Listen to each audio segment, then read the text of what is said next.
오늘 함께 나눌 하나님의 말씀은 구약 에스겔서 13장 17절에서 21절까지의 말씀입니다.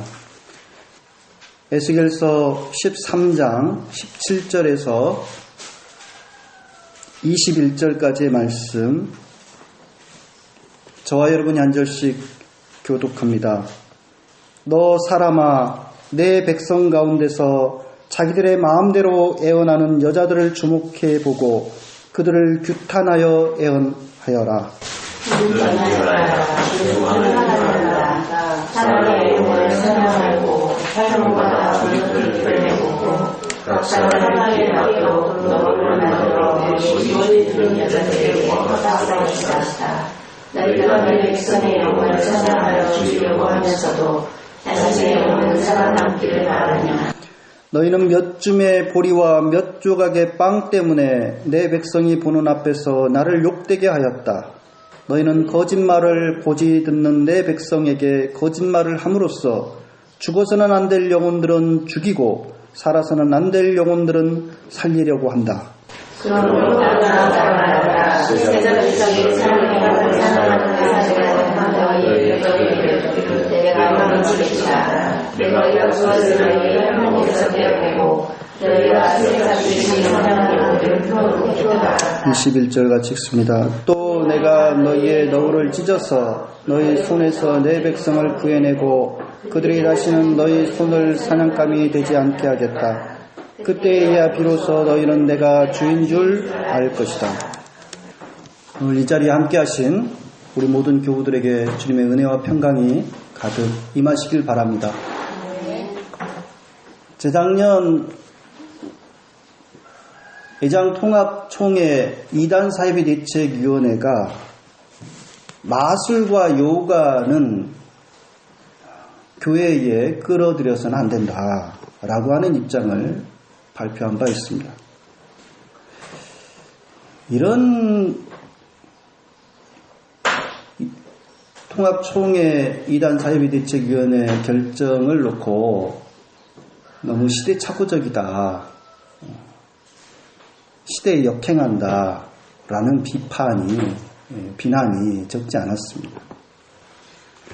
성서시대의 마술과 지금의 마술은 많이 다른데, 성서시대의 그 마술을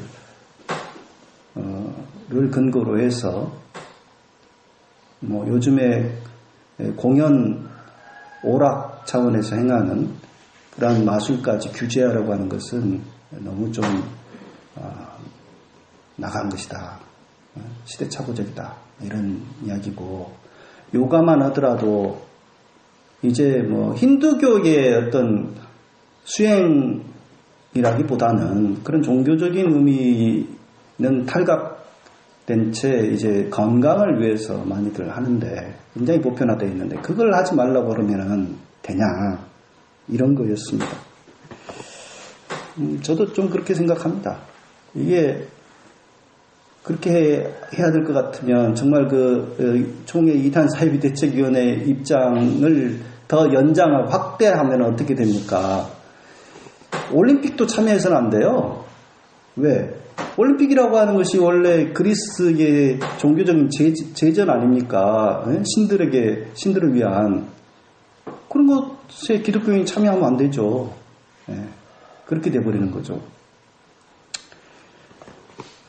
그래서 그 교회에서 어떤 그 공연 차원에서 오락 차원에서 하는 마술이나 건강을 위해서 이렇게 하는 종교적인 의미가 없는 요가 같은 경우는 규제를 하려고 해도 되지도 않을 것이고 실효성도 없을 뿐더러 규제를 하는 것 자체는 좀 터무니없는 일이다라는 생각을 하는데, 하지만 총회 2단 사회비 대책위원회의 판단을 무조건 다 잘못됐다, 전적으로 틀렸다, 이렇게 또 보기도 어려운 측면이 일부 있습니다. 마술사들 중에는 자신들의 그런 마술 행위가 눈속임, 트릭이 아니고 실제로 어떤 초능력에 의한 것이라고 주장하는 사람들이 일부 있기 때문에 그렇습니다. 멀리 갈 필요도 없이 우리나라에도 예전에 와서 큰 신드롬을 낳은 유리겔라라고 하는 사람이 있습니다. 헝가리계 유대인인데요. 지금 이스라엘에 살고 있다고 그러죠. 이 유리겔라가 1984년 9월 24일 날 우리나라에 방문해서 KBS가 그 유리겔라의 어떤 염력 뭐 이런 것들을 그 생방송으로 그것을 그 방송으로 내보냈는데 원래는 90분짜리였는데 그 사장이 지시를 해가지고 2시간 15분까지 그러니까 9시 뉴스까지 뒤로 밀쳐가면서 진행을 했습니다. 그래서 아주 전국적으로 아주 큰 반향을 낳았어요.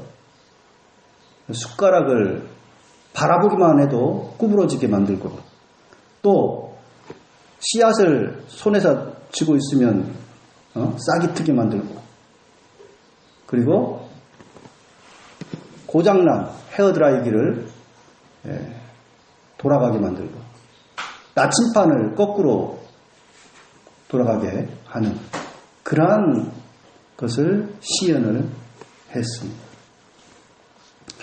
그 이튿날 동아일보가 보도한 걸 보니까 유리겔라의 초능력을 직접 대한 사람들은 싫어도 이 불가사의한 세계를 믿지 않을 수 없게 되었다. 이렇게 썼더라고요.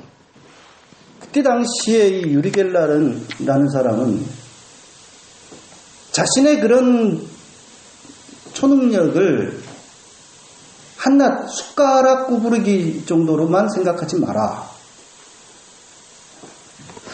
이 능력으로 세계에 있는 핵무기를 파괴하여서 세계 평화에 기여할 수도 있다. 이런 이야기도 했습니다. 근데 지금까지 그가 세계의 그 무수한 핵무기를 자신의 염적으로 초능력으로 파괴했다는 이야기를 제가 들어본 적이 없습니다. 오히려 캐나다 마술사인 제임스 랜디라고 하는 사람이 유리겔라가 초능력이라고 주장하는 것은 사기다. 그것은 마술사라면 누구나 쉽게 할 수 있는 손재주에 지나지 않는 거다. 그렇게 이야기를 했죠. 그래서 프로 마술사, 이 랜디라는 사람도 프로 마술사인데 그 랜디 앞에서 직접 숟가락 구부르기를 비롯해서 뭐 이런 걸 해봐라고 했는데 유리겔라는 아무것도 할 수가 없었습니다. 뭐 그 트릭을 너무 잘하니까 그 앞에서는 그것을 행할 수가 없었어요.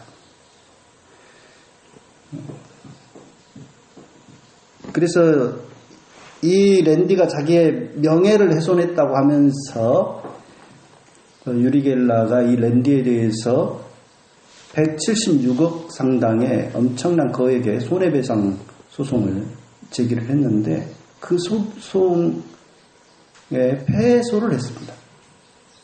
그래서 오히려 자신이 1억 원 상당의 돈을 물어줘야만 됐고 그 재판 이후에 유리겔라는 자신은 초능력자가 아니다 라고 인정을 하게 되었습니다. 그럼에도 지금도 마술사로서 지금 이제 70세가 넘었다고 하는데 여전히 활동 중이죠. 제임스 랜디는 이 유리겔라 세계적으로 유명했던 사람이에요. 우리나라만 그렇게 큰 반향을 일으켰던 인물이 아니에요. 일본이나 뭐 독일이나 여러 나라에서도 계속 TV에서 그런 마술을 행해가지고 사람들이 실제로 그런 일들이 벌어지는 것처럼 믿게 되었죠. 그 정체가 탄로 나게 되었는데 이 제임스 랜디는 이 유리겔라뿐만 아니라 피터 포포프라고 하는 오순절 교단의 목사 같은, 이 사람은 신유 은사로 아주 미국에서 80년대 아주 이름을 날렸던 TV 스타로 떠오른 그런 목사였는데, 청중들 가운데서 생전 만나보지도 못한 사람의 이름과 주소, 병명 이런 것까지 다 척척 마치 하나님의 계시를 통하여서 알아맞히는 것처럼 그렇게 했기 때문에 사람들이 깜짝깜짝 놀래고, 정말 그런 이적이 나타난 줄 알았어요. 그 사람은 자신이 어렸을 때 그의 아버지도 목사였던 것 같아요. 2차 세계대전 막 직후인데 자신의 아버지가 독일 베를린에서 목회를 했는데, 그의 아버지가 성찬식을 행할 때에 물로 포도주를 만드는 그런 이적을 행하는 걸 자기가 어렸을 때 목격했다. 뭐 이런 주장도 했었습니다. 근데 제임스 랜디가 그것도 사기라고 하는 것을 밝혀냈습니다. 그 집회에 참석해가지고 어떻게 해서 생전 처음 만나는 사람의 이름과 주소와 병명까지 다 알아내는지 이를 밝혀냈죠. 보니까 무선 통신기기를 사용했어요. 그래서 자신의 아내가 청중석을 막 돌아다닙니다. 그래서 기도카드라고 하면서 거기다가 기도 제목이나 이런 것을 쓰게 해요. 그걸 통해서 알려줍니다, 남편한테. 그러면 보이지 않는 그 무슨 조그만 통신을 통해서 정보를 입수를 하게 되고, 그걸로 그렇게 쇼를 했던 거죠. 아무튼 그렇게 제임스 랜디에 의해서 그 실체가 들통나면서 이 피터 포포프는 파산을 하고 말았습니다. 아무튼 이 사기꾼이라고 하는 것이 들통이 나버렸는데요. 이처럼 마술사 또는 사기꾼이면서 마치 굉장한 초능력자이거나 은사자인 것처럼 스스로를 위장해서 행세하면서 활동하는 자들은 국내에도 얼마든지 찾아올 수가 있습니다. 그들 중에 어떤 이는 성령수술을 빙자해서 각종 불치병을 치유하는 것처럼 그렇게 꾸며대고 그걸로 어마어마한 돈을 벌어들인 그러한 사람도 있고요. 또 귀신을 내쫓는 축기 활동을 주특기로 해서 대형교회를 일구어서 목회하다가 성추문과 각종 비리로 현재 실형을 받고 재판 중인 목사도 있습니다. 예수님께서 산상설교 말미에 뭐라고 하십니까? 나더러 주님 하는 사람들마다 다 하나님 나라에, 하늘나라에 들어가는 것이 아니다. 하나님의 뜻대로 행하는 자라야 들어간다. 그날에 많은 사람들이 나를 찾아와서 말할 것이다. 내가 주님의 이름으로 귀신을 내쫓고 주님의 이름으로 예언하고 주님의 이름으로 많은 이적을 행하지 않았습니까? 나 모르시겠습니까? 그렇게 말할 것인데 나는 그들에게 분명히 말할 것이다. 나는 너를 도무지 알지 못한다. 이 불법을 행하는 자들아 다 내게서 떠나가라. 이런 말씀을 하실 것이라고 말씀하셨습니다. 근데 불법을 행하는 자들아 다 떠나가라. 그날에 그런 말씀하신다고 그랬는데 사실 지금 그 마지막 날 종말의 날이 이르기도 전에 그들의 정체가 속속 지금 드러나고 있습니다. 그들은 예수님의 이름을 내세워서 기독교 신앙을 빙자해서 숱한 영혼을 미혹하고 병들게 하고 타락시킨 종교 사냥꾼들입니다. 예언자 에스겔 시대에도 사람 영혼을 사냥해서 파멸의 길로 이끌던 수많은 거짓 예언자들이 활동했던 것으로 보입니다. 그들은 주님께서 보여주시는 환상을 보지 못한 채 제 멋대로 예언하는 자들이었습니다. 하나님이 보여주시는 환상 대신에 헛된 환상 또는 거짓된 환상, 헛된 점괘를 가지고서 사람들을 미혹했다라고 했습니다. 그걸로 예언을 했다고 했습니다. 오늘 에스겔서 앞부분에 보면은 이들에 대해서 하나님께서 뭐라고 하십니까? 폐허더미 위의 여우들이라고 말씀하십니다. 폐허더미 위의 여우. 성벽이 무너져 내리고 담이 지금 곧 허물어질 것 같은 상황에 이들은 어떻게 합니까?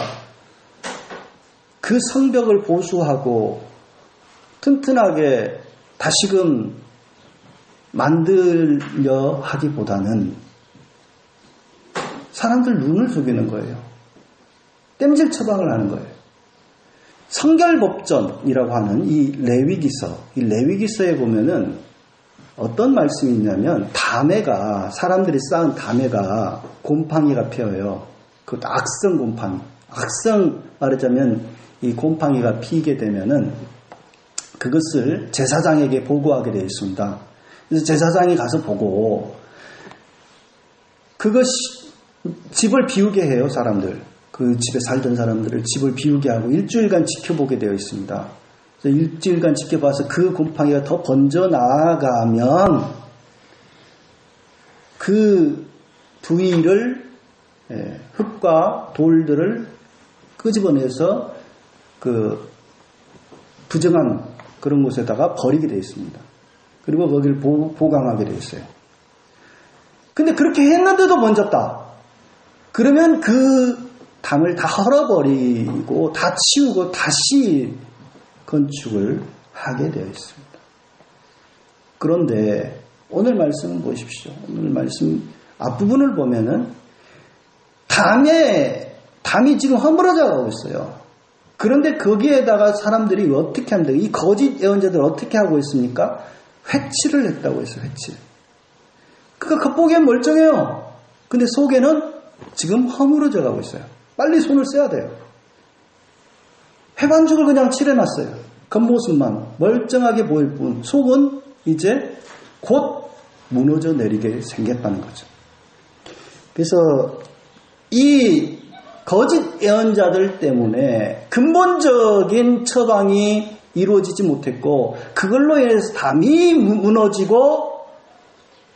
무너졌으면 그나마 다행인데 건물까지 통째로 같이 큰 피해를 당하게 되는 일이 벌어진다라고 하는 것입니다. 주님의 무서운 심판이 코앞에 닥쳐왔는데 그것을 경고를 하지 아니하고 괜찮다. 아무 일 없을 거다. 주님께서 돌봐주시니까 평안할 것이다. 너희는 안전하다. 그런 이야기만 계속 하는 거예요. 사람들 듣기 좋은 이야기만 하는 거예요. 그러니까 사람들은 그러면 그렇지. 주님께서 우리를 보호해 주시는데 무슨 문제가 있겠어? 괜찮을 거야. 예언자가 저렇게 계시를 받았다고 그러잖아. 이렇게 생각하면서 아무런 대비를 하지 않고 있다가 엄청난 피해를 입게 된다라고 하는 것이죠. 오늘 우리들이 읽은 본문을 보면은 여예언자들에 대해서 나옵니다. 사실 이스라엘은 여예언자들이 그렇게 많지 않아요. 성경에 보면은 그죠? 여자 예언자들은 여선지 훌다 이런 아주 몇몇 사람들밖에 없습니다. 그런데 바벨론 포로기에는 좀 상황이 달랐던 것 같아요.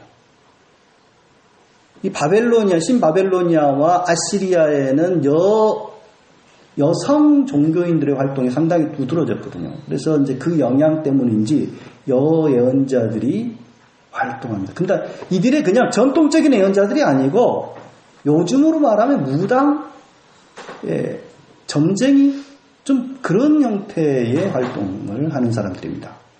어떤 공적인 영역에서 그런 활동을 하는 것이 아니라 그냥 사적인 개인의 어떤 길흉을 점치고 이런 사람들이에요. 그래서 그들이 하는 행태를 보면 몇 줌의 보리와 몇 조각의 빵 때문에 거짓으로 하나님의 이름을 욕되게 하는 자들이다. 죽지 않아야 할 영혼을 죽게 만들고 죽어야 할 영혼을 살리려 드는 자들이다 라고 말씀합니다. 그들은 폐허더미 위에 여우들 마냥 그 폐허더미를 다시금 수축하고 성벽을 견고하게 만들기보다는 거기에 굴을 파고 사는 여우들처럼 현실에 안주하게 만드는 자들이었습니다. 우리가 알다시피 에스겔은 제사장 출신입니다. 제사장 출신 예언자인데요. 그도 꿈과 환상을 통하여서 하나님의 말씀을 전하는 예언 활동을 하였습니다. 그러니까 다른 예언자들, 거짓 예언자들도 자신도 꿈을 통해서 환상을 통해서 주님의 계시를 받았다라고 주장하고 에스겔도 나도 주님의 계시를 통하여서 꿈을 통하여서 이같이 주님으로부터 들었다, 보았다라고 선포를 하기 때문에 사람들이 들으면은 누가 참 예언자인지 거짓 예언자인지 분간하기가 쉽지가 않아요. 둘 다 똑같은 그런 주장을 하고 있잖아요. 그러면 사람들은 누구를 참 예언자로 치겠습니까? 자기가 보통은 듣고 싶은 메시지를 전해주는 사람을 그래, 이 사람 말이 더 맞아 이렇게 생각하는 거예요. 근데요, 그런 것 때문에 변별력이 없다라고 생각했는지 이 에스겔은 자신을 예언자라고 칭하지 않습니다. 말씀을 가만히 보면은 에스겔은 자신을 늘 인자라고 말해요. 인자. 예수님께서 자신을 인자라고 하셨지 않습니까? 사람의 아들. 근데 예수님께서 말씀하시는 인자는 종말론적인 어떤 존재이지만 에스겔 같은 경우는 그런 차원의 인자라는 표현을 쓴 건 아니고요. 그냥 평범한 한 사람으로 자신을 낮춰서 그렇게 이야기한 걸로 보입니다. 수많은 사람들이 예언자라고 자신을 내세우면서 그 권위를 내세우면서 사람들에게 거짓 예언들을 쏟아냈을 때에 에스겔은 나는 사람의 아들이다. 인자다. 그렇지만 나는 하나님으로부터 이렇게 환상을 통해서 계시를 받았다. 그렇게 하면서 메시지를 전하고 있는 것이죠.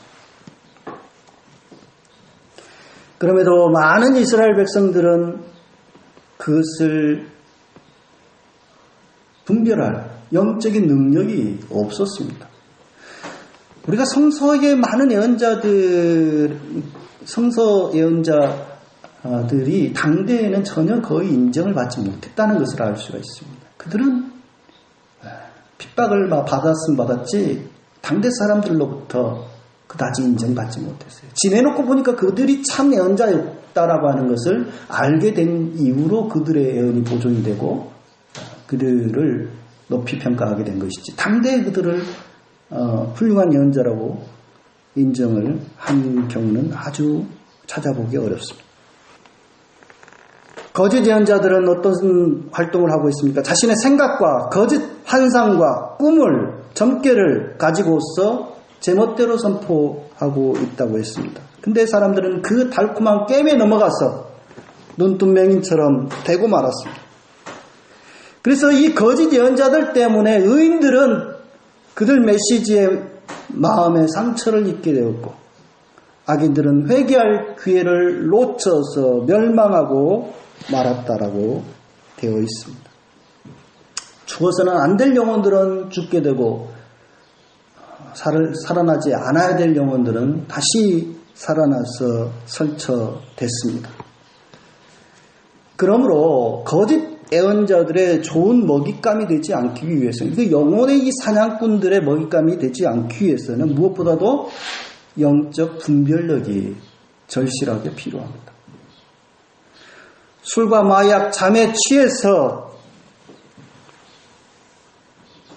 현실인지 꿈인지 이게 참말인지 거짓인지 분간조차 못하는 그러한 상태가, 흐리멍텅한 상태가 아니라 맑은 정신으로 깨어 있어야만 합니다. 맹목적인 신앙은 아주 위험하죠. 뿐만 아니라 자신들이 믿고 싶은 것만을 또 믿는 그 신앙도 아주 위험합니다. 비록 당장은 쓰리고 아프더라도 현실을 객관화해서 바라볼 줄 아는 그러한 눈과 식별력, 그런 신앙, 이게 쉽지는 않지만 그러한 신앙이야말로 흔들림이 없는 신앙이에요. 거짓 예언자들은 어떠한 사람들입니까?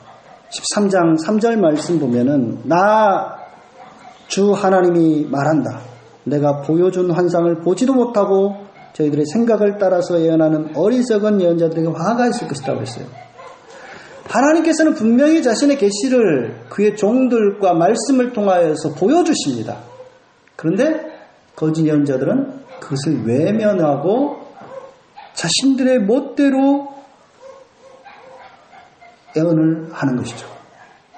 자신들이 상상한 그런 환상을 가지고서 사람들에게 선포하는 것이죠.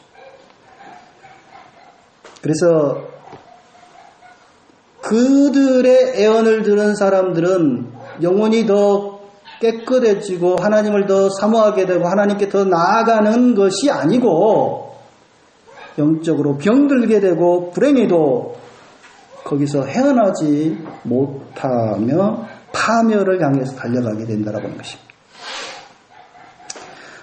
깨어있어라 라는 예수님의 말씀이 자주 우리가 복음서를 통해서 말씀을 찾아볼 수가 있는데 이 말씀을 강조하신 이유가 아마 그것 때문이 아닌가 싶어요. 깨어있으라. 이 거짓 적그리스도들이 활개칠 것이다라고 하는 예언들도 예수님께서 하신 바 있지 않습니까? 정신을 차리고 깨어있지 않으면 우는 사자와 같이 두루 삼킬 자를 찾는 그 악마의 밥이 되고 말 것이다 라고 하는 베드로전서의 말씀도 우리가 찾아볼 수 있습니다. 그래서 믿음을 갖는 것 중요하죠. 그러나 그 믿음이 어떤 믿음이냐가 더 중요합니다. 그 믿음은 늘 깨어있는 믿음이어야 될 줄을 믿습니다. 그래서 우리 모두가 그 깨어있는 믿음으로 온전한 정신으로 주의 뜻을 행하고자 힘쓸 때에 영혼의 사냥꾼들의 올무에서 벗어나서 주님께로 비상하는 그러한 자유로운 혼들이 될 줄로 믿습니다. 함께 기도하겠습니다.